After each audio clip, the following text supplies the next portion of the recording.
저희들이 이제 오늘부터 3개월 동안 신명기를 함께 나누게 됩니다. 이 신명기 말씀을 통해서 우리들이 여러분들이 풍요로운 그 그리스도인들이 되었으면 좋겠습니다. 그리고 이 신명기 말씀을 통해서 풍요로움이 무엇인가를 좀 정확하게 이해하셔서 기복적인 그 풍요로움이 정말 우리에게 풍요로움이 아니라는 것을 좀 여러분들이 아시고 그 기복적인 신앙에서 벗어나는 그 기복적인 신앙의 풍요로움에서 좀 벗어났으면 좋겠습니다. 그래서 진정한 하나님이 원하시는 그런 풍요로움 속에서 하나님을 섬기고 또한 우리 이웃들을 섬기고 또 나누는 그런 삶이 이루어졌으면 좋겠습니다. 신명기는 주보에 실어 놓은 것처럼 간략한 그 도표를 한번 보시면 주보에 제가 실어놨습니다. 맨 앞에 보시면 주보에 실어놨는데 신명기서는 이 주보에 실은 것처럼 모세의 그 세 편의 설교로 이루어져 있습니다.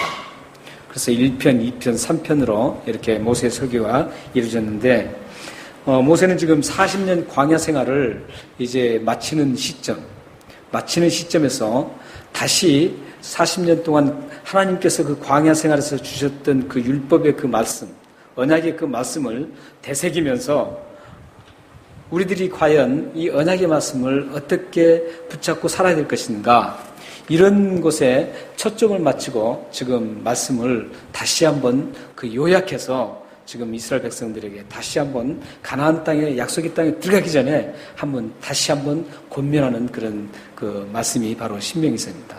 이것을 세 편으로 지금 이루어졌습니다. 첫 번째는 이제 역사적인 것, 1장부터 4장까지가 역사적인 그 사건들을, 역사적인 부분을 이렇게 기록해주고 있습니다. 역사적인 그 부분을 기록하면서 우리가 어떤 그 과거를 가지고 지금까지 걸어왔는지 이 부분에 대해서 쭉 1장부터 4장까지를 요약해서 기록했고, 그리고 5장부터 이제 그 이후에 26장까지는 어떻게 기록되냐면 하나님이 주셨던 그 광야 생활에 주셨던 그 하나님의 언약의 말씀, 그 대표적인 율법이죠. 그 언약의 말씀을 우리가 잘 간직하자. 그렇기 때문에 이 언약의 말씀 잊으면 안 된다. 잊으면 안 된다. 이 언약의 말씀대로 살면 어떤 사람이 되는가? 성결한 하나님의 백성이 된다. 이런 그 말씀을 지금 위주로 해서 그 두 번째 설교를 하는 겁니다. 그리고 세 번째 설교는 이제 27장부터 마지막 장까지 모세는 다시 설교를 하면서 마지막 세 번째 설교를 이제 우리가 이 하나님 말씀을 받았는데 그 소중한 그 언약의 말씀을 받았는데 이 언약의 말씀을 가지고 가나안 땅에 들어갔을 때 우리가 이 언약 말씀을 어떻게 소유하고 이 말씀을 가지고 어떻게 살아야 될 것인가, 이 말씀을 절대 잊지 말고 이 말씀을 잘 소중하게 간직하고 그 말씀대로 살아가라. 그러면 하나님께서 풍요롭게 여러분들을, 이스라엘 백성들을 채워주시고 인도해 주실 것이다. 그러므로 이 언약의 말씀을 꼭 붙잡고 살아가라. 이런 권면을 하는 게 세 번째 설교에 나옵니다. 그래서 그 핵심의 모든 것은 언약의 말씀입니다. 하나님 말씀이라는 거예요. 결론적으로 하나님 말씀이에요. 그래서 예수님이 시험을 받았을 때 이 신명기서를 이용한 그 이유가, 이 신명기서 그 골자가 하나님 말씀, 언약의 말씀에 모든 것들을 지금 포커스를 맞추고 있다는 것이죠. 그래서 예수님이 인용한 그 말씀도 신명기에서 이렇게 인용을 하게 됩니다. 그 신명기가 신약 성경의 가장 구약 성경 가운데 가장 많이 인용된 성경이 바로 신명기입니다. 왜냐하면 이 말씀이 하나님께서 하셨던 그 소중한 말씀만을 요약해서 기록해 줬기 때문에 출애굽기라든지 민수기, 레위기 이 세 가지의 그 말씀을 나온 그 말씀에 그 중요한 하나님 말씀, 그 말씀을 요약해서 간략하게 기록했기 때문에 이 말씀을 신약 성경에 많이 인용을 하고 있습니다. 그래서 이 신명기는 주옥 같은 그 하나님의 말씀이 줄줄 흐르는 곳입니다.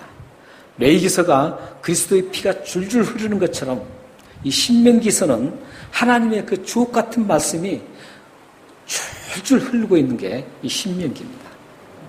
그래서 이 신명기서를 여러분들이 읽으면서 이제 우리가 하나님의 풍요로움, 그게 정말 하나님 말씀이 어떻게 풍요로운 그리스도인으로 하는가, 이것들을 좀 잘 알았으면 좋겠습니다. 우리가 오늘 나누려는 말씀은 1장에서부터 4장까지 있는 그 역사적인 배경이 나열되어 있는 곳입니다. 그 중에서 이제 우리가 한 부분을 지금 보게 됩니다. 이스라엘 백성들은 드디어 이제 40년의 기나긴 그 광야 생활을 종료하고 약속의 땅, 그 가나안 땅을 지금 바로 눈앞에 두고 지금 바라보고 있는 그 시점입니다. 이제 약속의 땅 가나안 땅을 곧 입성하려고 하는 그런 시점에서 지금 오늘 이 말씀이 기록되고 있습니다. 그들은 40년 동안 수많은 고난을 경험하면서 그 걸어온 그 광야 생활이 끝나고 애타게 그 기다렸던 그 가나안 땅, 약속의 가나안 땅이 지금 바로 눈앞에 있기 때문에 그들은 지금 설레이는 마음으로 지금 그 장소에 있습니다. 모세와 이스라엘 백성들은 광야에서 감당하기 힘든 고난과 어려움을 겪으면서도 그들이 이길 수 있었던 것은 소망이었습니다. 가나안 땅에 대한 하나님이 약속하셨던 그 가나안 땅에 대한 소망이 있었기 때문에 그 가나안 땅 광야 생활에 40년 동안 그 어렵고 힘들었지만 그래도 하나님을 불평하면서 모세를 불평하면서도 끝까지 올 수 있었던 그 이유는 하나님이 약속하셨던 그 가나안 땅, 그 소망이 있었기 때문에 가능했습니다. 사실 우리들도 여러분들이 살아가면서 힘들고 어려울 때 소망이 없으면 쓰러집니다. 그렇기 때문에 여러분들이 꼭 힘들고 어려울 때 소망 한 가지가 꼭 있어야 돼요. 소망이 몇 가지가 있어야 됩니다. 소망이 있으면 그걸 극복할 수가 있어요. 근데 소망이 없기 때문에 사람들이 이제 자기 목숨을 스스로 끊어버리는 일이 일어나는 겁니다. 우리들에게는 소망이 있지 않습니까? 우리의 소망은 오직 예수 그리스도. 우리 천국 가는 것보다 더 큰 소망이 예수 그리스도입니다. 우리의 소망은 예수 그리스도입니다. 이 예수 그리스도 한 분이 우리의 모든 소망입니다. 그래서 그 예수 그리스도를 여러분들이 정말 정확하게 믿고만 계신다면, 그 예수 그리스도를 정확하게 믿고 따르기만 한다면, 그 예수 그리스도가 나의 소망이라고 정말 붙들고 있다면 여러분들은 어떤 힘들고 어려움도 충분히 극복하고 남을 수가 있습니다. 그래서 여러분들이 예수 그리스도의 소망으로 붙잡으시기를 바랍니다. 그들이 이런 소망의 약속의 땅을 눈앞에 둔 곳이 바로 도착한 곳이 마지막 장소가 오늘 본문의 1절에 2절에 지금 쭉 마지막 장소를 지금 설명해 주고 있습니다. 1절 2절 한번 보실까요? 보시면 이는 모세가 요단 저쪽 숲 맞은편의 아라바 광야 곧 바란과 도벨과 바란과 하세롯과 디사 합사이에서 이스라엘 무리에게 선포한 말씀이니라. 호렙산에서 세일산을 지나 가데스 바네까지 10하룻길이었더라. 여기 보면은 굉장히 많은 지금 지명들이 나오죠. 지명들이 참 많이 나와요. 요단 저쪽, 그리고 숲 맞은편의 아라바 광야, 그리고 바란과 도벨, 라반과 하세력과 디삽 사이, 이렇게 지금 많은 얘기를 했는데 결국은 그곳이 어디예요? 2절에 나온 가데스 바네아입니다. 가데스 바네아. 결국은 이걸 지금 여러 가지를 지금 얘기했지만 결국은 그 땅 지명이 어디냐면 가데스 바네아입니다. 이게 굉장히 막 헷갈리죠? 여러 지명을 하지 않고 지금 도착한 것이 가데스 바네아다 딱 했으면 좋은데 그렇지 않고 이렇게 굉장히 많은 설명을 지금 하면서 2절에 그것을 가데스 바네아라고 딱 지명을 하고 있습니다. 가데스 바네아는 창세기 14장 7절에 최초로 등장하는데 그곳에는 이름이 다르게 등장됩니다. 그곳에 나오는 이름은 엠미스밧이라는 이름입니다. 이 엠미스밭이 가데스 바네아입니다. 그리고 창세기 16장 14절에는 아브라함의 후처였던 사라의 여종이었던 하갈이 이제 그 가정에서 어떤 분란이 돼서 이제 쫓겨나가죠. 그러면서 도망가죠. 도망가면서 이제 죽을 지경에 있습니다. 죽을 지경에 있을 때 이제 광야에서 곧 죽기 직전에 하나님의 천사가 나타나서 그에게 물 있는 것을 가르쳐주고 그가 살아나는 사건이 있습니다. 그 사건, 그 천사를 만났던 장소가 바로 가데스 바네아였습니다. 그리고 이스라엘 백성들이 2년 5개월 동안 이 가데스 바네아 그곳에 오랫동안 머물렀습니다. 민수기 13장, 14장 그 전체적인 그 성경을 보면은 거기에서 이스라엘 12정탐꾼을 이제 파송을 합니다. 파견해서 가나안 땅을 정탐하고 돌아오게 합니다. 그런데 돌아왔는데 어떤 일이 있습니까? 여호수아 갈렙만 빼놓고 어때요? 다들 돌아와서 그것은 우리가 도저히 점령할 수 없는 곳입니다. 그래서 우리가 도저히 그것은 갈 수 없는 곳이라고. 거기는 대단하기 때문에 우리는 우리 힘으로는 도저히 안 된다라고. 그럼 그 말을 듣는 백성들이 어떻게 합니까? 모세를 막 원망합니다. 그리고 하나님을 막 원망해요. 원망하면서 왜 우리를 이 광야에서 또 죽게 만드냐 하면서 원망을 합니다. 그때 하나님이 어떤 말씀을 하시나요? 그때 이스라엘 백성들이 40년 동안 광야 생활을 해야 된다는 선언이 거기서 나옵니다. 이스라엘 백성들이 40년 동안 곧 가데스 바네아에서 곧장 건너면 되는 곳, 그 길은 뭐 불과 한 이틀, 3일이면 갈 수 있는 그곳에서 지금 갈 수 있는 곳인데 그것을 가지 못하고 다시 40년 동안 광야를 방황하게 만드는 그 사건이 일어났던 곳이 바로 가데스 바네아였습니다. 그런데 하나님은 참 얄궂게도 지금 이제 40년이 다 된 시점에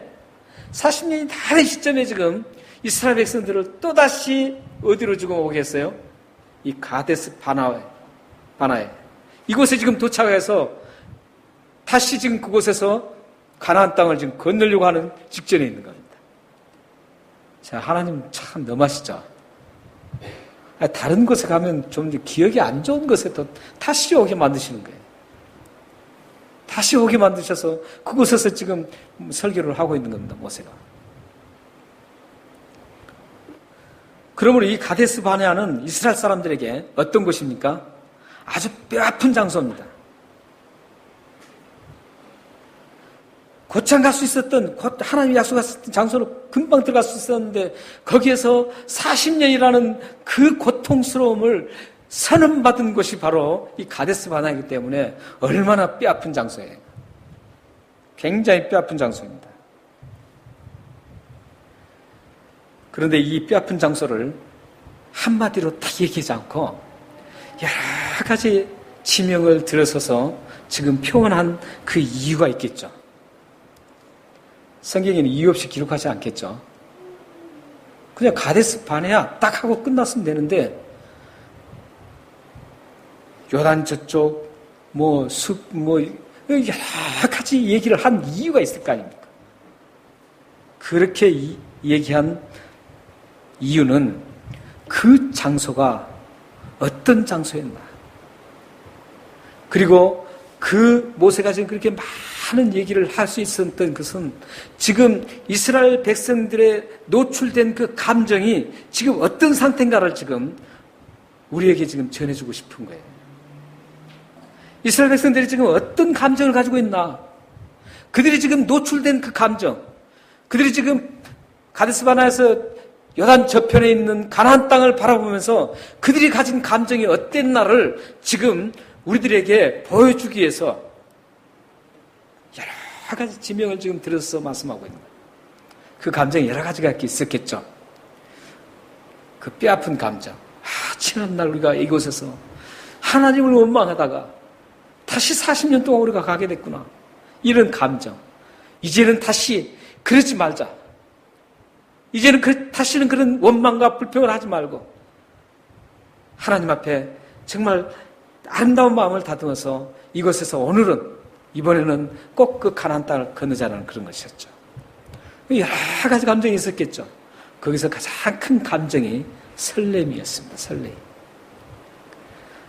바로 앞에 있는 그 가나안 땅, 약속의 땅, 그 가나안 땅을 바라보면서 얼마나 설레겠어요, 이제. 막 설레있어요. 설레이면서 이제 그 감정을 지금 노출시키고 있는 시점입니다. 사실 그렇지 않습니까?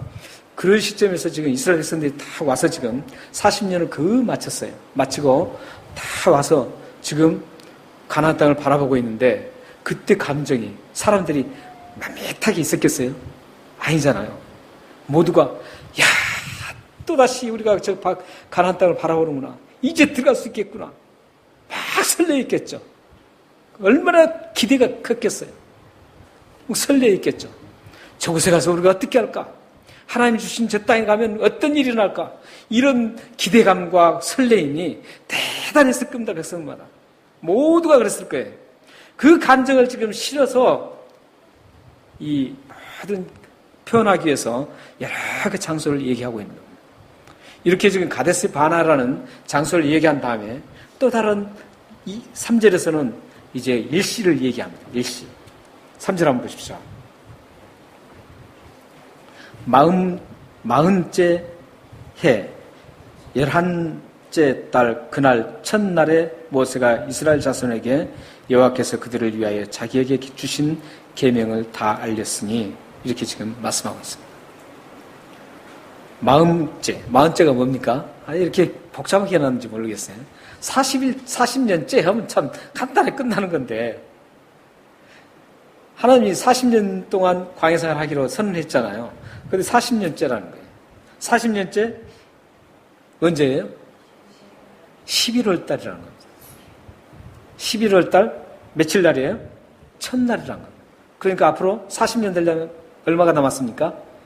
약 2달 정도 남았죠. 2개월이 남은 겁니다. 2개월 정도 남았어요. 그러니까 40년을 채우려면 2개월 정도 남은 겁니다. 그러면 이제 40년을 채워서 들어가는데 2개월 후에 들어가는 거예요. 2개월 후에 들어가게 되는데 그 2개월 동안 이스라엘 백성들은 어떻게 지냈을까요? 하나님의 약속은 불변하죠. 한 번 하신 약속은 절대 변함이 없습니다. 40년이라고 약속했으면 하나님은 40년에 채워서 때가 있어요. 그래서 때로 들어가게 하시는 겁니다. 하나님이 7일 동안 6일 동안 천지창조를 하셨어요. 그 모두가 딱 천지창조가 결정되어 있는 거예요. 그리고 하나님은 모두가 때가 있어요. 예수님을 그냥 무턱대고 그냥 부활시킨 게 아니라 3일 만에 다시 살아나시게 하나님이 때였어요. 그런 모든 때가 정해져 있습니다.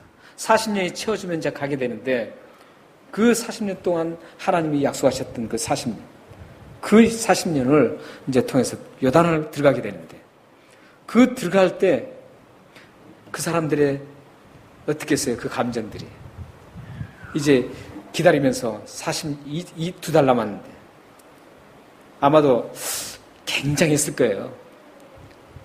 우리가 여러분들 어렸을 때 소풍 가면서 소풍 가는 날 딱 어떻게 되나요? 소풍 가는 날 딱 정해져 있으면 소풍 가는 날 한 이틀 저녁부터는 잠을 잘 못 자죠. 하루 전날은 밖에 나가봅니다. 혹시 비 안 오나 이거. 이렇게 설레이죠. 또 우리 여자분들에게는 죄송하지만 군대 가신 분들은 이게 처절하게 그 경험합니다.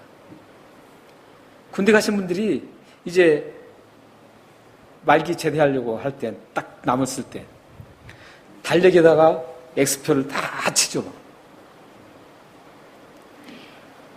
카렌다에다가 이제 가는 날 오늘 지나면 X표 또 지나면 X표 가는 날까지 다 카렌다에다가 X표를 하죠.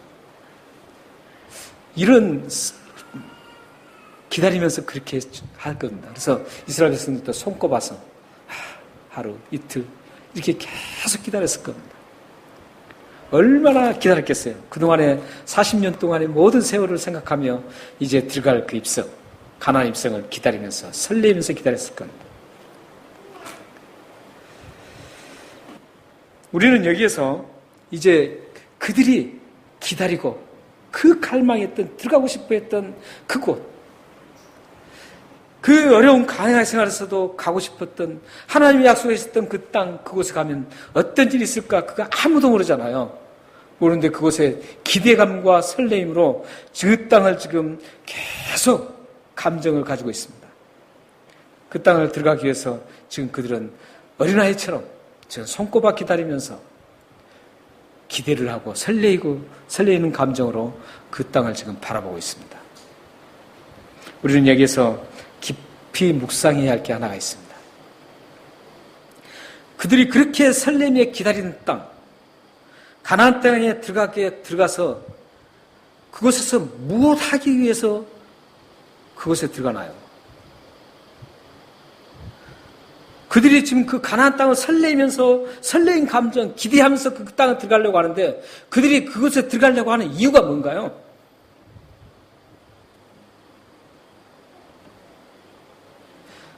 잘 먹고 잘 살겠다 이제. 광야 생활에서 얼마나 힘들었습니까? 먹는 거 참 불편했을 거예요. 그러니까 왜 만나만 주느냐 해서 또 메추라기를 주니까 메추라기를 너무 많이 주니까 그것도 신물나고 신물나도록 먹었다 그러죠. 메추라기를 고기 먹고 싶다 그러니까.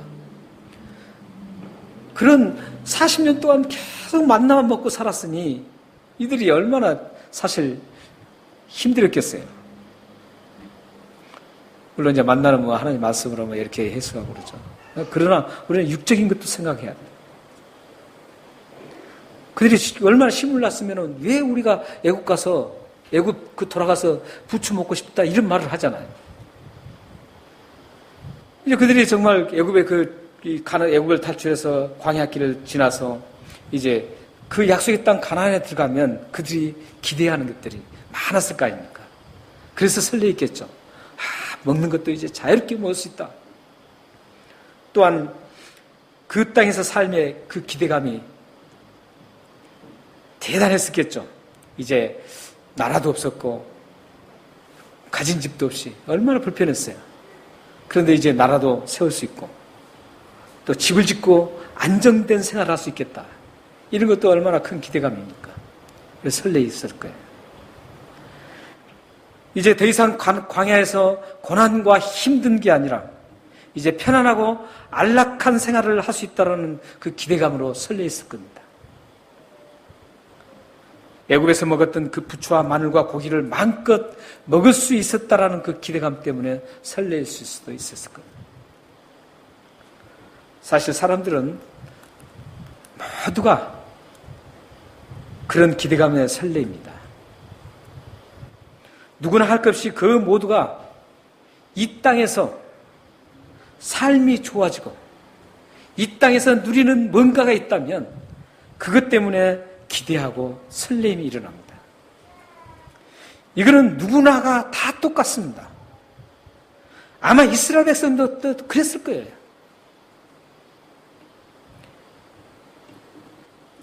땅에서의 삶에 대한 그 기대감 대단합니다. 그 기대감이 설렘으로 바뀔 때는 마음이 막 설레고 대단한 기분이 업그레이드 됩니다. 그러나 우리는 잘 알으셔야 됩니다. 이 땅에서 어떤 이 땅에서 누리는 그 행복감, 기대감은 깨끗이 지워져 버리고 또다시 실망의 그림자가 서서히 우리를 들이운다는 사실을 여러분들이 기억해야 합니다. 이들이 지금 그런 기대감으로 지금 기다리고 있어요. 그걸 아는 모세가 이제 그 가나안 땅에 들어간 그 설레임이 어떤 설레임이어야 되느냐, 그걸 지금 얘기를 해주고 있습니다. 그 얘기해 주는 게 지금 5절에서 8절입니다. 5절에서 8절 한번 제가 읽어드리겠습니다. 모세가 여단 저쪽 모압 땅에서 이 율법을 설명하기 시작하였더라. 일렀으되 우리 하나님 여호와께서 호렙산에서 우리에게 말씀하여 이르시기를 너희가 이 산에서 거주한 지 오래니 방향을 돌려 행진하여 아모리 족속의 산지로 가고 그 근방 곳곳으로 가고 평지와 네겝과 해변과 가나안 족속의 땅과 레바논과 큰 강 유브라데까지 가라. 내가 너희의 조상 아브라함과 이삭과 야곱에게 맹세하여 그들과 그들의 후손에게 주리라 한 땅이 너희 앞에 있으니 너희가 가서 그 땅을 차지할지니라. 이렇게 지금 말하였습니다. 그러니까 여기서 지금 그 모세가 지금 이스라엘 백성들은 많은 기대감에 설레고 있습니다. 여러 가지 생각 속에. 그곳에 가면 너무 우리는 이제 집을 짓고 정말 좋게 편안하게 살 수 있겠다. 또 맛있는 것도 우리가 길러서 먹고 마음껏 이제 정착하겠다. 이런 기대감이 풍만하고 있어요. 그때 지금 이 모세는 지금 율법을 얘기하고 있습니다. 하나님 말씀. 5절에 보십시오. 5절 보면 율법을 설명하기 시작합니다. 율법을 설명하기 시작하고 8절 말씀에 보면 너희 조상 아브라함과 이삭과 야곱에게 약속했던 그 땅을 차지하라. 이렇게 지금 끝내고 있습니다. 그러면 이게 무슨 말일까요?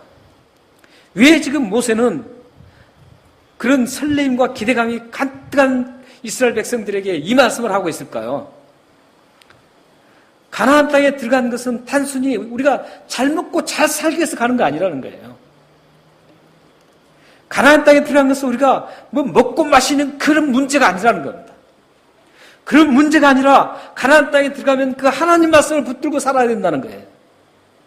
가나안 땅에 들어가면 그 하나님 말씀을 가지고 하나님을 드러내는 그 가나안 땅을 하나님의 사람으로 살아가라는 겁니다.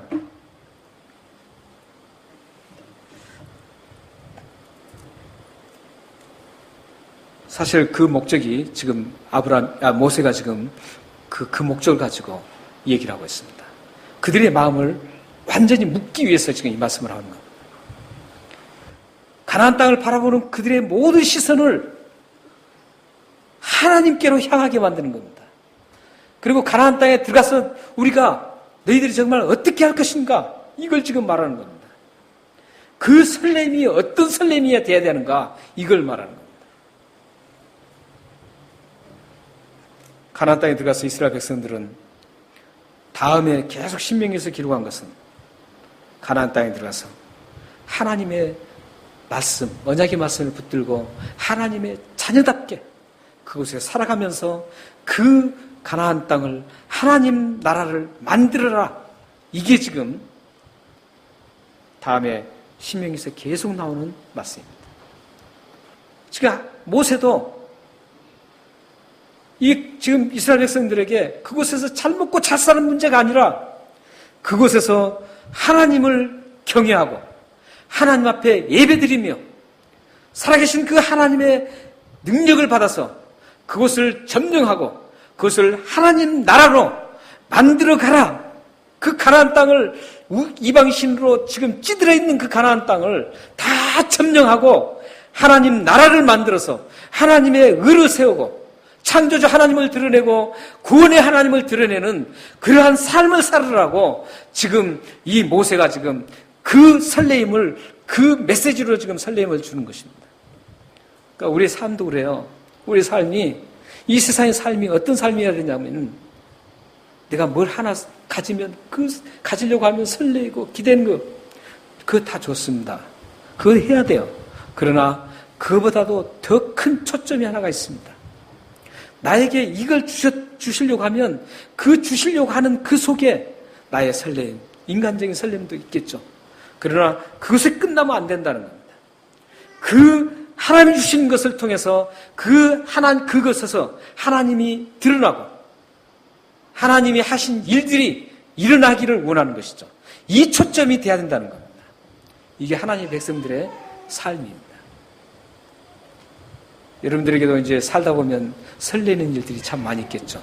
기대되는 일들도 많습니다. 여러분 지금도 내가 구상하는 그 기대들 이런 기대들이 많이 있지 않습니까? 이런 기대들을 우리가 어떤 데 초점, 어떻게 포커스 맞춰야 되는가, 이걸 지금 모세는 말씀하고 있습니다. 여러분들이 가진 기대, 앞으로 계속 여러분들에게 일어날 기대, 그 기대가 성취되려고 할 때 설레이는 그 마음, 그럴 때 여러분들은 그 기대와 설레임을 어떻게 정리해야 하냐면 하나님을 섬기고 하나님을 드러내고 이런 쪽에 포커스를 여러분들이 맞추고 살아야 합니다. 이게 우리의 그리스도인들의 삶입니다. 사랑하는 여러분, 이 땅에서 여러분들이 어떤 것을 성취하고 이 땅에서 먹고 마시는 것, 입는 것, 이런 것들에 대해서 성취하고 만족을 얻는 것에 그쳐서는 안 됩니다. 이 땅에서 먹고 마시는 건 이방인들이 동일하게 한다라고 마태복음 6장 33절 34절은 말씀하고 있습니다. 이방인들이 추구하는 것들입니다. 우리는 하나님 나라와 그 의를 구하는 그런 사람들입니다. 그래서 우리는 이제 하나님의 말씀과 그 하나님을 의를 드러내며 하나님 나라를 이루어가는 그런 삶에 초점을 맞추면서 살아가기를 바랍니다. 고린도전서 10장 31절 말씀은 그런즉 너희는 먹든지 마시든지 무엇을 하든지 다 하나님의 영광을 위하여 하라고 말씀하고 있습니다. 사랑하는 여러분의 삶이 무엇을 하든지 먹고 마시든지 다 하나님의 영광을 드러내는 복된 삶이 되기를 주님 이름으로 축원합니다. 기도하시겠습니다.